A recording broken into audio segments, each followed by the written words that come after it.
You guys loved my crock-pot meals that do not have any cream of soups, and it got me thinking. I feel like another thing that often has cream of soups are casseroles. So in this video, I'm gonna show you guys several different casseroles that do not require any cream of. We are making a chicken bacon ranch casserole, and y'all, all of the ingredients are so right up my alley. But before we do anything, we need to shred up some grate ups. Is that what, we're going to use my cheese grater. That's what it is, it's great. I'm second guessing everything now. And I'm actually going to be shredding cheddar cheese and Parmesan cheese. All right, so we are shredding up the Kerrygold. We get it at Sam's Club. It comes in a huge container. So if you're new here, then you probably have not seen this thing. If you are not new here, you've seen me use this thing about 100 times on my channel. I need a ½ cup for this recipe of cheddar. So I'm just gonna go ahead and set this in a container just over here to the side so that we have it. But we do need to get some Parmesan. Oh, this is actually Romano, but it's fine. Only need a ½ cup of Parmesan. Obviously, like I said, I'm using Romano instead of Parmesan. They are a little different in flavor, but it's not too big of a deal. I'm not concerned about it, worried about it. I think it's gonna be awesome with either of those. This one actually also takes mozzarella cheese, but I bought that one pre-shredded. All right, now normally when I make something like this, I like to mix everything in a bowl that you guys can see through so you can see all of it. This is a lot to mix, so I'm gonna mix it in this bowl, so I apologize that you can't see through the bowl for this recipe. Now before we do anything else, I'm gonna mix up the kind of like a dressing that's gonna go in here. I need approximately 3/4 of a cup of mayonnaise, and I'm actually gonna do part mayonnaise, part Greek yogurt, just to lower the fat content. Actually, that's a good amount. So that's a little over a ½ cup, but I'm gonna add in some Greek yogurt. And whenever we make, whenever we make ranch dressing homemade, I usually will do part mayonnaise and part Greek yogurt. We're gonna finish this off so I can use my mayonnaise spoon here. Normally I would wash that off or change to a new one. I'm adding in 3/4 cup of milk. And then you guys have seen that I usually make my own dry ranch seasoning, like a packet of ranch dressing, but I ran out. So today in my grocery order, I just ordered this one. So we're gonna empty this packet into here as well. I'm gonna add in about a 1/4 teaspoon of crushed red pepper flakes. You can add in more if you want it to be spicier, but we're gonna keep it on the mild side tonight, but feel free to add as much or as little of that as you want. And I'm also gonna toss in just a little bit of pepper. So you can see here the consistency is like ranch, which is perfect. I'm just gonna set this back here just for a second, and we're gonna add other ingredients in. We are gonna add in these white mushrooms. You can add whatever kind you want. All right, now I know that there is argument within the cooking community about washing your mushrooms, and what I've read is that the better way to do it is just to wipe them off with a paper towel. But y'all, that would take forever, and I don't have the time for that, so typically I just rinse them off. I get it for the reasoning, but I'm fine. Okay, this is not a professional kitchen here, we're good. I don't know, and I need to use all these, this is a lot. All right, so we've got that mixed in. Now, let's take this head of broccoli, and I'm going to cut it up into florets. We're gonna add that in as well. You can chop this up as much or as little as you want. I feel like you're doing about a head of broccoli. You could use one of the 14-ounce bags of frozen broccoli. Whenever we make a recipe like this, even if it calls for frozen broccoli, I almost always will make it with fresh broccoli. I think that it holds its texture a little more so it doesn't get as soft, which is my preference. Now, I know some people don't like their broccoli crunchy, so if that's your preference, then you might actually want to go with the frozen bag. Now, in addition to that, I made some grilled chicken for dinner last night. The leftover grilled chicken to go into this recipe. Now, you don't obviously have to have leftover grilled chicken to do this, but I saved it for this purpose. You need about 3 cups. So this was perfect. I don't have to do any extra work. You can just bake your chicken, you can pre-grill your chicken, you could cook it in the crock pot, in the Instant Pot, however you wanna do it. You just need about 3 cups of cooked chicken. My favorite way to make chicken breasts is on the grill. For some reason, pretty much any other time that I make chicken breasts, if it's a different method, we're not huge fans. We prefer chicken thighs, but on the grill, man, there's something about it. It is always juicy, it's always good, it never gets dry on the grill. But if you feel more comfortable making it in the oven and you feel like you've mastered it that way, then absolutely go with that. So I'm just dicing this into bite-sized pieces. Some of these might be a little larger than bite size. Sometimes when I am talking and doing at the same time, it does not go very well. I also have the rotini pasta that we cooked up and then we just drained it. I'm gonna add it to this bowl and we're gonna mix it around. This is gonna be interesting. Okay. Oh, I forgot to preheat my oven. Preheat to 350.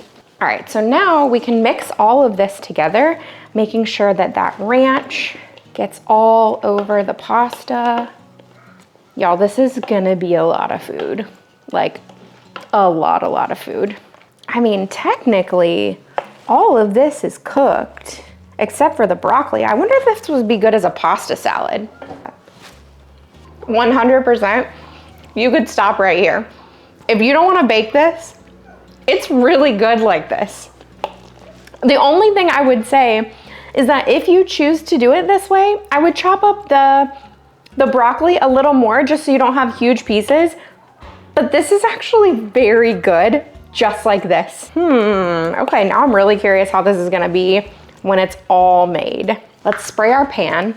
You know, I don't know for sure that it's all gonna fit in this 9x13 pan, which is totally fine. It's okay because I will just use another pan or I will leave it as pasta salad.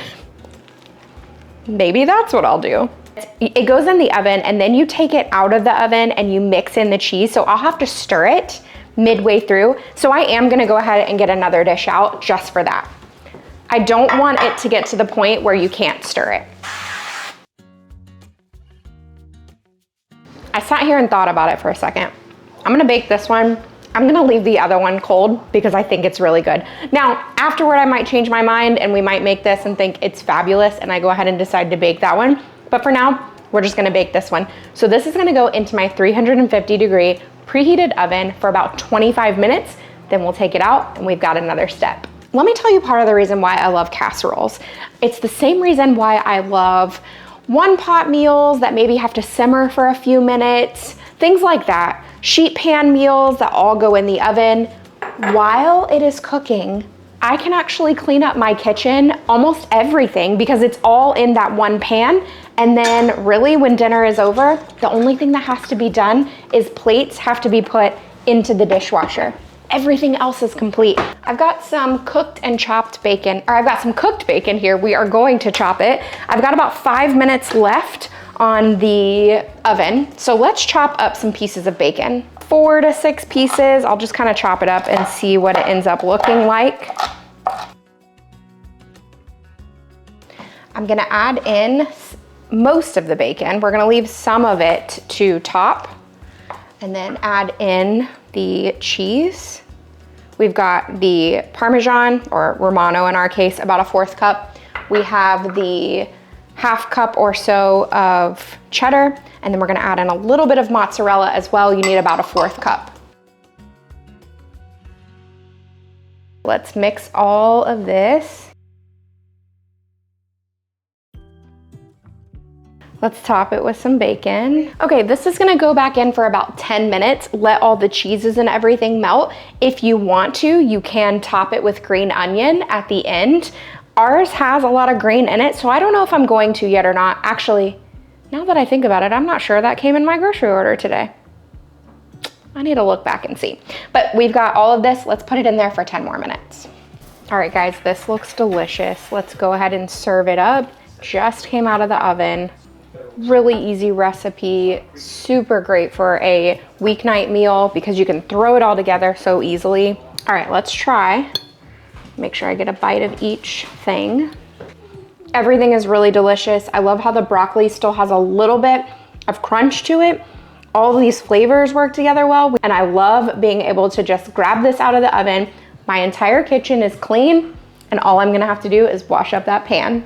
All right, I have a follow-up to this meal after eating it. You can see our family of 4 ate a lot, quite a bit of this pan. It is very good. I am definitely pleased with the flavors of everything in here. I just wanna say I think it needs less cheese. I think the cheese that I would leave out is the Parmesan Romano, because I think that is such, my husband's saying, and broccoli. Do not leave the broccoli out. It has such a potent flavor that it does overtake the other cheeses that are in this. Honestly, in making this one again, I would probably do 1/4 cup of cheddar and 1/4 cup of Parmesan, and I think that that would be fine because you really want to get the flavors of the ranch. And I'm actually not going to bake the other one. I am gonna leave it as a pasta salad because I do think that it makes an absolutely delicious pasta salad. I saw this recipe on Instagram the other day and immediately knew I had to make it. And I already had butternut squash that I had placed in my grocery order for a different recipe.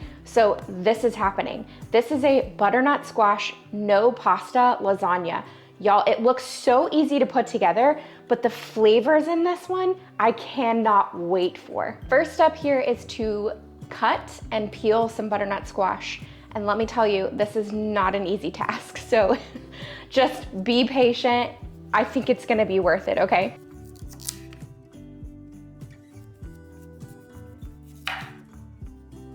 So we've got some butternut squash here, and it's, you know, I did my best. You do wanna try and make them even slices. All right, so I am using this 9x13 baking dish, and we're gonna take some of these slices and put them at the bottom of the dish. I'm overlapping them a little bit, and I might end up cutting some of the pieces just because I wanna make sure that they get all the way to the edge. Yeah, let's do that.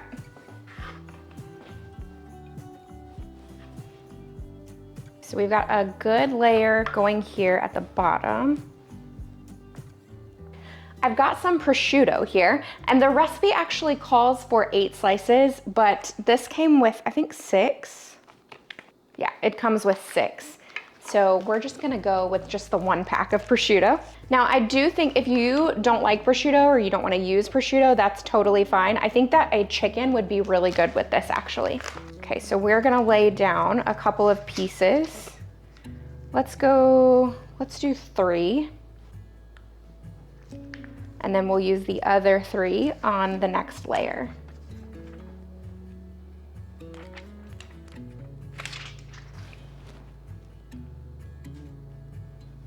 I have some freshly shredded mozzarella, and all I did was get a good shreddable mozzarella from the grocery store, and then I love shredding ours ourselves in our cheese grater, but absolutely feel like you can buy this pre-shredded if you want to. That is totally fine. So we're just gonna put a nice layer of mozzarella down. I have more in the fridge too if we need it. Okay, let's do another layer of the butternut squash.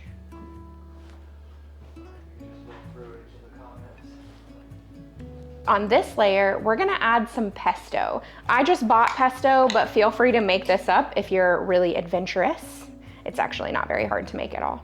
If you've been here for a while, you know I was doing really well with my basil plant, really well. Like the best that I've done with any other indoor plant. Well, I take that back. I have a fiddle leaf fig that's actually doing really well. But as far as herbs go, it was doing really well. And last week, I just had to toss it. There was no coming back from how bad it had gotten. So we're gonna spread it out just a little bit as best I can. You can use one of your pastry brushes if you want to. Just use the back of my spoon here. So overall, I mean, I think the recipe calls for like 2 tablespoons, but I probably used like 6. So it's totally up to you, however much you want to use. We really like pesto, so I'm not worried about it being overpowering or anything like that. Okay, let's add some more mozzarella, and I am gonna get more mozzarella out of the fridge because this was not quite enough. Let's add one more layer because we have it, so we might as well. I'm gonna sprinkle with some Italian seasoning. And you could do this on each layer if you want. I mean, it's totally up to you. You guys know, play around with these kind of recipes. Okay, so Italian seasoning, I'm gonna add prosciutto. I cannot wait to eat this one. It's gonna be so good. This is a great make-ahead recipe, fantastic. One thing that I feel like helps my family out so much is make-ahead recipes. Freezer cooking, batch cooking, anything like that, especially on busy weeks, it saves us. All right, so I've gotten every little last bit of prosciutto. I think 8 pieces actually would have been really nice. Sprinkle with some more mozzarella cheese. I also got this huge bag of Asiago, Parmesan, and Romano at Sam's Club, so we're gonna add some of that to the top as well. It's like a shaved blend. I think this will be perfect. This is going to get loosely covered for about the first 20 minutes. Overall, it's gonna bake for about 40 to 45 minutes in the oven, but we are gonna loosely cover it first. I don't want any of the cheeses to burn, and I feel like that's gonna be the best way to do this.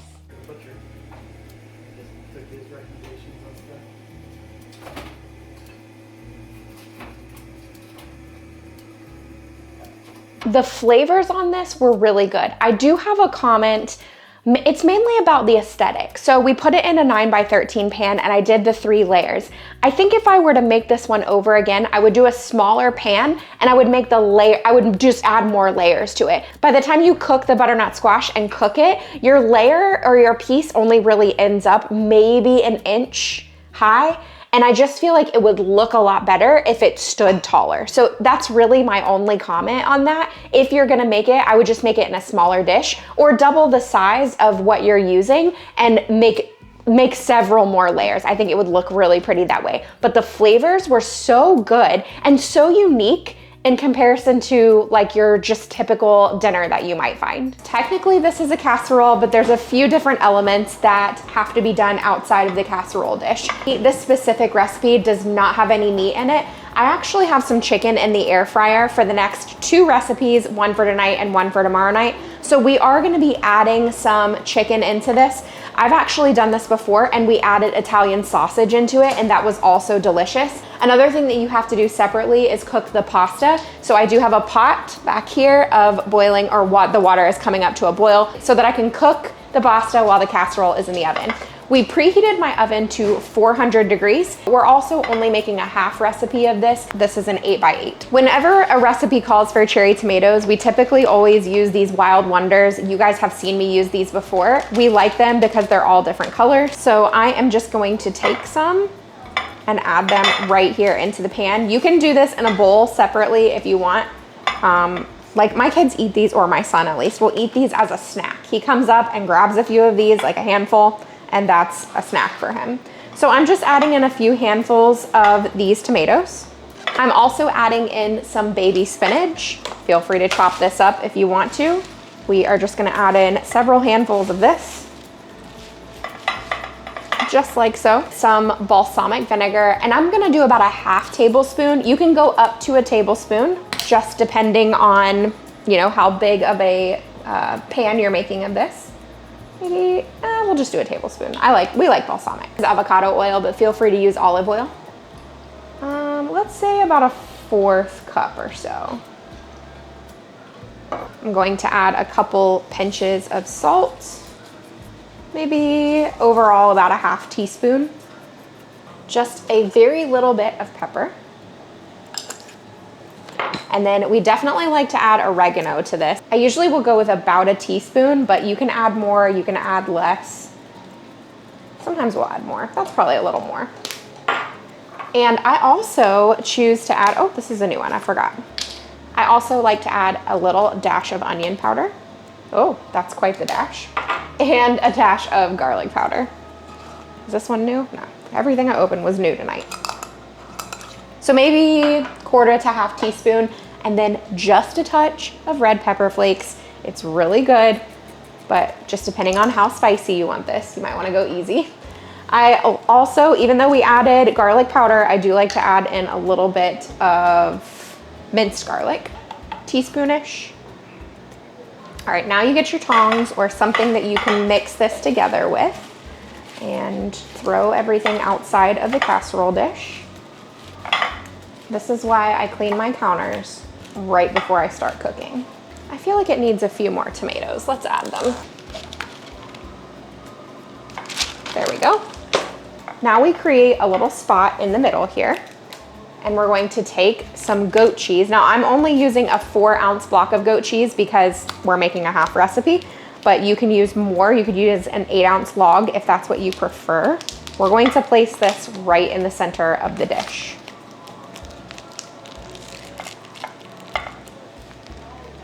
Little story about this dish. I have made this before, and I actually have filmed this before to put it on my channel, and I went to edit the footage and I did not have my microphone on the entire time. So we've had this before, we've loved this before, and I was gonna share it with you before, but now you're getting it. We are going to just lightly drizzle the goat cheese with some of the oil. I'm gonna do another little dash of oregano and just another quick little dash of the red pepper flakes. And then another thing I like to do, just a little preference, I like to add a little bit of paprika for that smokiness. So good. All right, so my oven is at 400, which is exactly what we need. This is gonna go into the oven for about 20 to 30 minutes. The cheese is gonna soften, the tomatoes are gonna burst open and they're gonna soften. And then that way when we take this out, it's basically making a sauce that you put everything into. It is perfect. So while that's in the oven, we're gonna get our pasta cooked up over on the stovetop.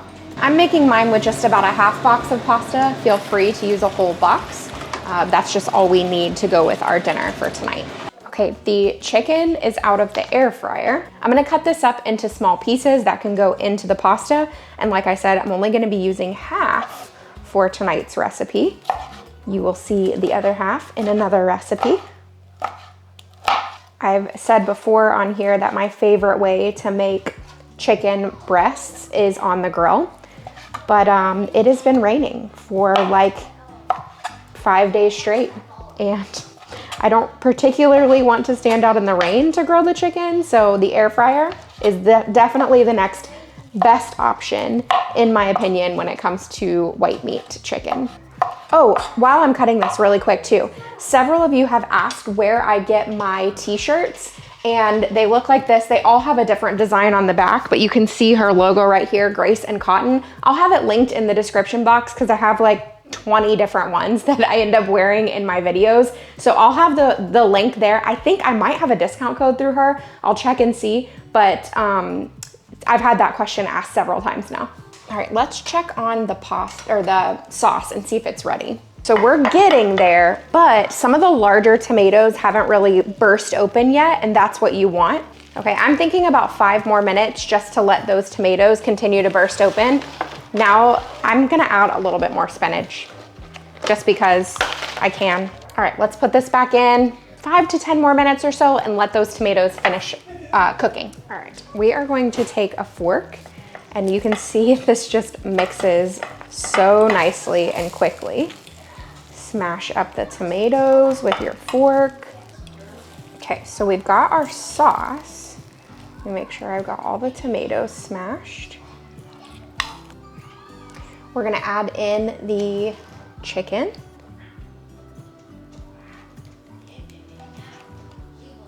The pasta.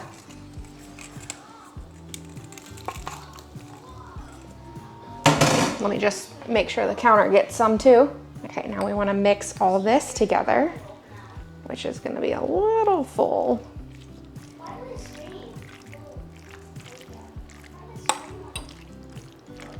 Now we're just going to serve, and I'm going to top it with a little bit of basil. You can add as much or as little as you want, but it adds a really great flavor. I'm ready for dinner. It's delicious. You can do this with feta cheese too, if you're not a fan of goat cheese, but I think the goat cheese adds the most perfect element of flavor. I love this one. It is so good. I love the addition of the chicken. You can try it with shrimp, Italian sausage. You could try, I mean, whatever kind of protein you like, or you could just make it vegetarian as well. Our verse today comes from Matthew 6:14 and 15. For if you forgive others their trespasses, your heavenly Father will also forgive you. But if you do not forgive others their trespasses, neither will your Father forgive your trespasses. I hope that you guys enjoyed this video. If you need more inspiration, I have so much more here on my channel, and I actually have another one of these no cream of casseroles video coming up soon, so you don't want to miss it. Have a great week.